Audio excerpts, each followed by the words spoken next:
Hello everybody and welcome back. My name is Kari and today I am doing my August haul.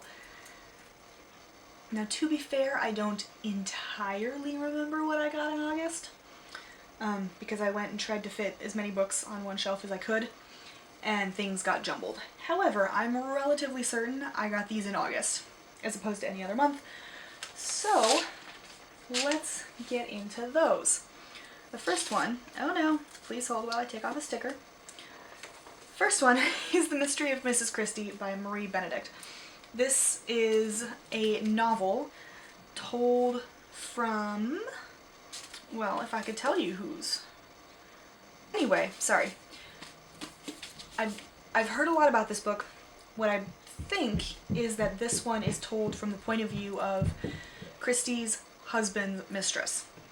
Agatha Christie did actually go missing for about 11 days. There's a Doctor Who episode on it that's pretty great, so go check that out if you have access to it, because I don't.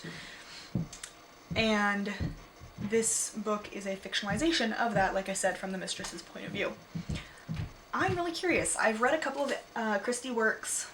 I started with Murder on the Orient Express. Don't do that because I called that about halfway through the book. However, I do really enjoy the Poirot mysteries. I think they're fun. Problematic, but generally speaking, fun.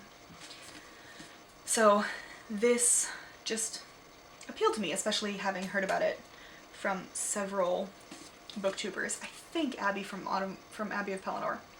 I hear about a lot of books from her. It's a whole thing. The second one, there we go, is Justice, Justice, Thou Shalt Pursue by Ruth Bader Ginsburg and Amanda L. Tyler. In case you were living under a rock last year, while America blew up in our faces again, we're still on fire. Nobody panic, we're still on fire. But we lost Ruth Bader Ginsburg last year, October, November, and got a moron of a woman instead. I have selected writings from RBG somewhere over there that I do want to read, but I also wanted just a general biography of her life, or as it turns out, autobiography with, I would assume, a ghostwriter. RBG was amazing, iconic in the States, very important Chief Justice, not Chief Justice, Justice of the United States Supreme Court, really important women's rights lawyer, civil rights in general, actually. Ridiculously strong, worked through pancreatic cancer. I think it was pancreatic cancer. Amazing human being. And the book was 50% off, so definitely had to get that one. And then, like I said, relatively certain I got this at this point. Empty Mansions by Bill Dedman and Paul Clark Newell Jr. It says the mysterious life of Huguette Clark and the spending of a great American fortune. Enthralling mystery of wealth and loss and a secretive heiress named Huguette Clark. She owns palatial homes in 3 states, but she lived in a hospital room for 20 years despite being in excellent health. So apparently there's a lot of questions here. And we learn about that. It just sounded fascinating. And, you know, why not? It also says a last jewel of the Gilded Age. The Gilded Age is Victorian times, so I think specifically the late 1880s and 90s. But it intrigued me. And then,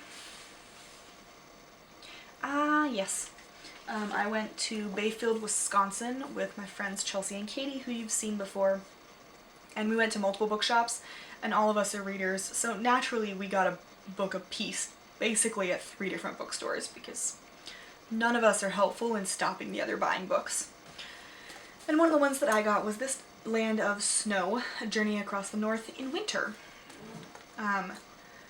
So, this guy is living in Italy, a ways away from New Hampshire, which is one of those little states up in the northeast of the states, over by Maine and New York. Everybody knows where New York is. Nobody has a clue what Maine is, but it's up there. It's farther north than New York. He found a photograph of a man carefully crossing an icy mountain river with a well-used pair of cross-country skis in hand. So he decided to ski across northern Canada alone, as you do. Yeah, that's cool. This is a nonfiction about this man's journey across Canada. And lately I have been really into journeys across places that you probably shouldn't be journeying, or just in general are very dangerous and so require a lot of care. Canada's cold, and skiing across that in winter is definitely going to require a lot of care and some serious caution. Also, I just love winter, so this one also needed to come home with me. Then I bought The Second Wife of Muriel West by Amanda Skenendor, which is the 1920s LA. You have a socialite. Her husband is an actor. She's too busy to notice a small patch of pale skin on her hand. Picture of health, but then her doctor does tests. Turns out she has leprosy, which is not great. She changes her name to shield her husband and 2 kids. She goes to Louisiana for what she thinks is going to be a cure, but then it's not so much a hospital as a prison. Deaths outnumber the discharges. That's not great. She keeps her distance from the other residents, but then begins to find a community and a purpose at Carville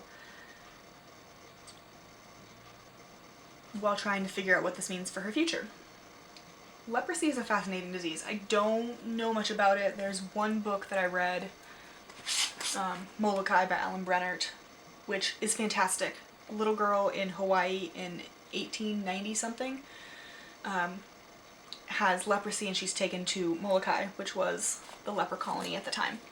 And she lives there for the rest of your life because they just essentially exiled you to a different island to prevent the spread. It didn't necessarily work. I don't know why, because I don't know anything about leprosy, but this sounded really interesting and different, and I don't read a lot about 1920s LA, or Louisiana for that matter. And then the last book I got was my Illumicrate book, which is The Devil Makes Three by Tori Wowalina. I have never heard of this book. I have never seen it until it came in my box. But this is really pretty. Sprayed edges, naturally. Look at these end pages. They are gorgeous.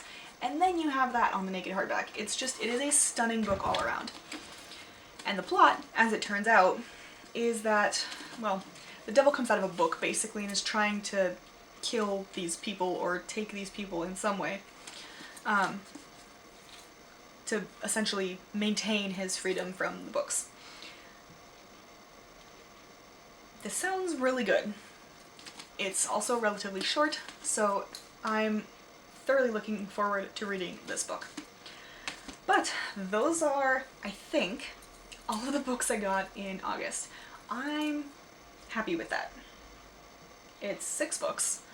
I'm not mad, especially considering there might be a couple more. I honest to God don't remember. Like I said, because I went to Bayfield with my friends and we stopped at multiple bookstores. However, those are the ones I remember and recognize as new without tearing apart the rest of my bookshelves, which I don't want to do. So that's fun. Anyway, that is my August haul. I hope you enjoyed. Let me know which of these books you think I should read first, or if you've read any of them, what have you, and I will see you in my next video. Bye!